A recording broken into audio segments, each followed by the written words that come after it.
Growing up, we may have heard phrases like money makes the world go round and money talks. And when money talks, we really need to listen. But is it something that we've been doing? Maybe, maybe not. As we know from our public speaking course, just because something is giving a message doesn't mean we're always receiving it the way intended or even understanding it. For many people, money is the number one stressor in their life. According to the College Review, the average community college graduate in New Jersey has $11,093 worth of education loans by the time they graduate. But did they realize what it meant before clicking a few boxes online to receive the money? Hi, my name is Ryan Soria, a student at Mercer County Community College. And over the course of this speech, I'm going to convince you to agree with me that incoming freshmen should be required to take a personal finance course, something that could benefit them for the rest of their life. I'm going to talk to you about debt, whether it be student or consumer debt. I'll also go over credit scores and other life events which should be planned for financially. The terms used in this speech are not meant to be confusing, but they are the terms used when talking about finance. They're all things that through my experiences I had to learn on my own, wishing that I had been forced to take a class. Let's begin by looking at student loans.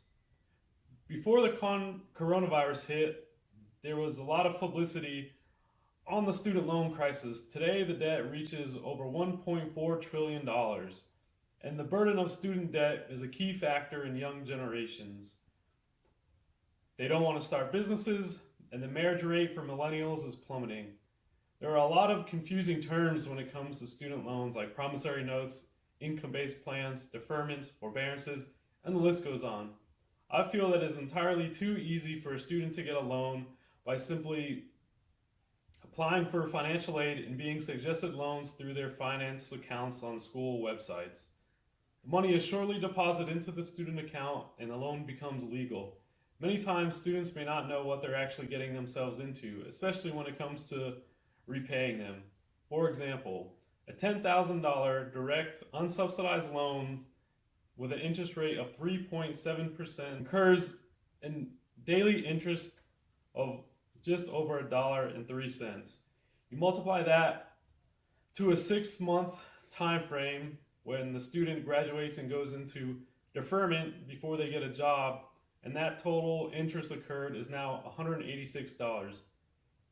Waiting 2 years to 4 years at a university and you complete your degree is too long to understand the financial burden of taking the student loans. It's no surprise that banks and other places that issue credit do not like it when the borrower is educated. After all, they are making money off the interest rate you approved when signing up. The scary facts for Make Sense of Sense state that 68% of people live paycheck to paycheck and 26% of people have no emergency funds.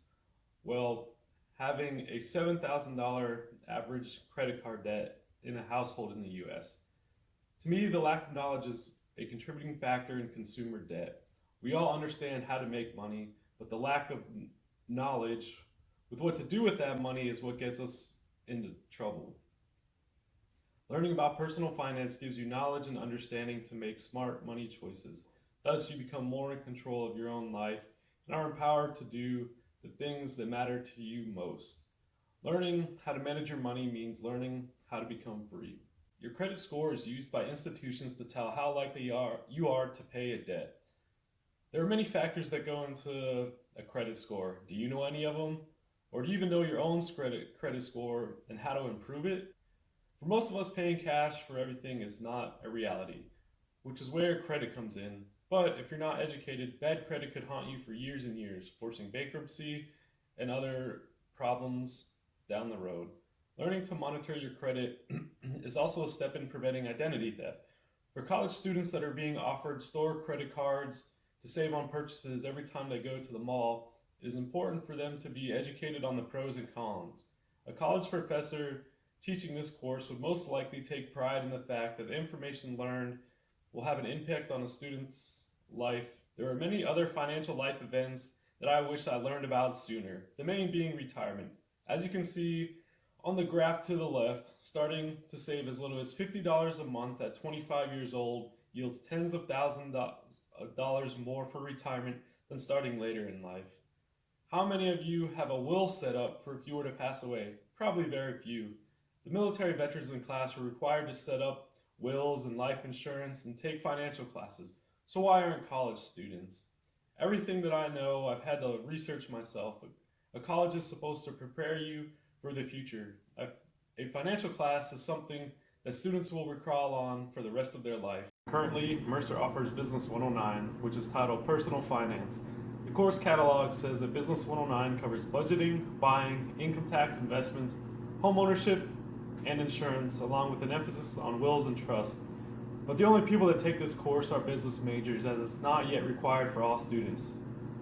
With your help, it will be mandatory for all students, or it could be taken as a humanities or open elective sometime during their stay at Mercer Community College. Incoming students are required to take College Success and Wellness, which covers budgeting for 1 week and doesn't go into detail.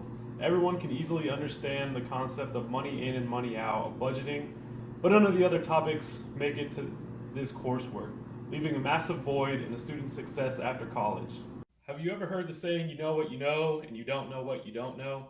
That's especially true in finance. We don't know what we haven't been taught.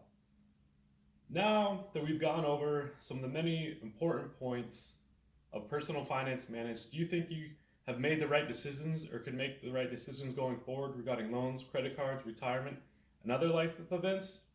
Or are you like me, still with hundreds of questions? This is where you can take action to improve your situation. Enroll in Business 109, send emails to the Student Government Association or Dr. Shiver, who is the Vice President for Academic Affairs. Hopefully make Business 109 a mandatory class for all freshmen. And finally, I want you to take $10 out right now, set it aside to start building your retirement fund. Thank you.